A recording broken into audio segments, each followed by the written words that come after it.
Good morning to all. Today let us discuss municipal treatment of water or domestic treatment of water or potable water. So the municipal treatment of water involves the purification of water for drinking purpose for the society.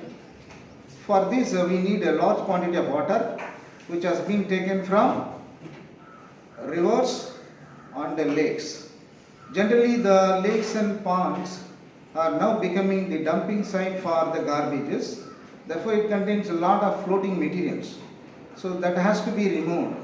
So the raw water from the lakes and ponds are first subjected to the process called screening.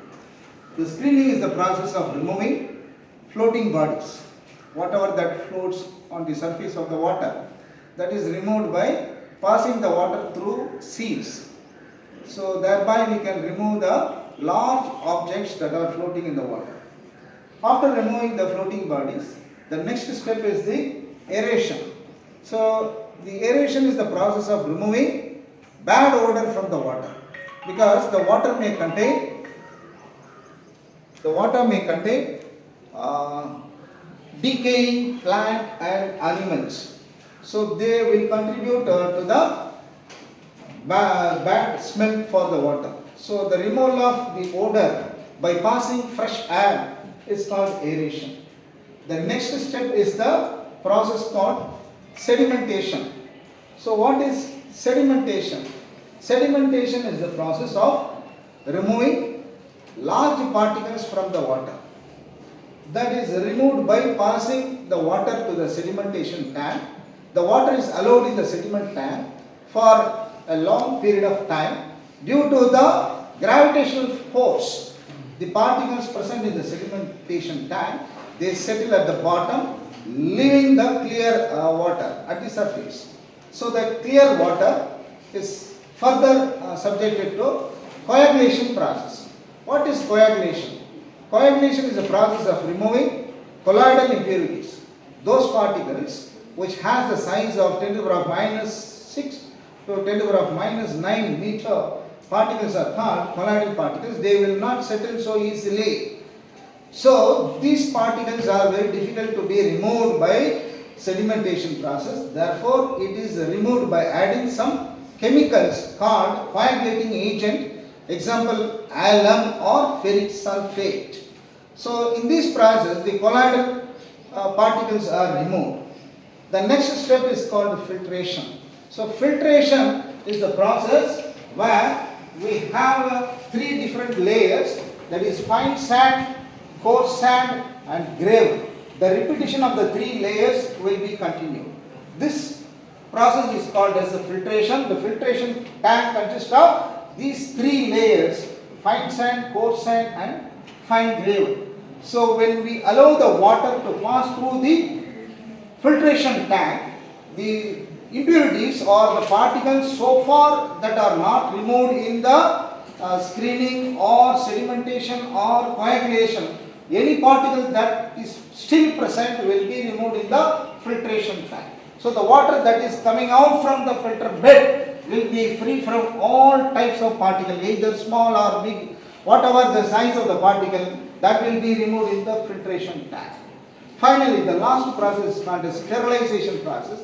In sterilization, the microorganisms are removed. A disease-causing microorganism is removed. Sterilization is otherwise called as disinfection or sterilization, killing of microorganisms. That can be done by 3 or 4 methods, common methods. One is boiling the water. Another method is by passing ultraviolet radiation. Another method by passing ozone or by adding bleaching powder. So by this method we can kill the microorganism present in the water. So here is a graph which shows the amount of chlorine added to the water in the x-axis. The another y-axis which contains the residual chlorine. So while adding the chlorine, what happens to the water? So initially the applied chlorine, what we add, this much, is used to kill the bacteria. So initially added chlorine is used for removing the bacteria, microorganism from the water. At this part, from here, the added chlorine combines with the ammonia present in the water to form chloroamine compound, formation of chloroamine compounds. At this point, there is a reaction between chlorine and ammonia resulting in the formation of chloroamine compound. Therefore, more and more chloroamine compounds will be formed. That's why the graph rises to the point B. At this point, there is no more ammonia present in the water. Therefore, further addition of chlorine will result in the decomposition of chloramine compound. So, decomposition means the breaking up of the compound, and therefore the concentration decreases. So, at this point C, there is no chloramine compound existing. So, at the point C is called breakpoint of chlorination. To define breakpoint of chlorination, the point at which microorganism, ammonia, reducible impurities, oxidizable impurities all are removed is called the breakpoint of chlorination. After this breakpoint of chlorination, further addition of chlorine will remain as free combined chlorine or free residual chlorine. So up to this breakpoint of chlorination, it is necessary to chlorinate the water. Thank you, students. Thank you. If you like this video, you can subscribe, you can share, you can like. Thank you.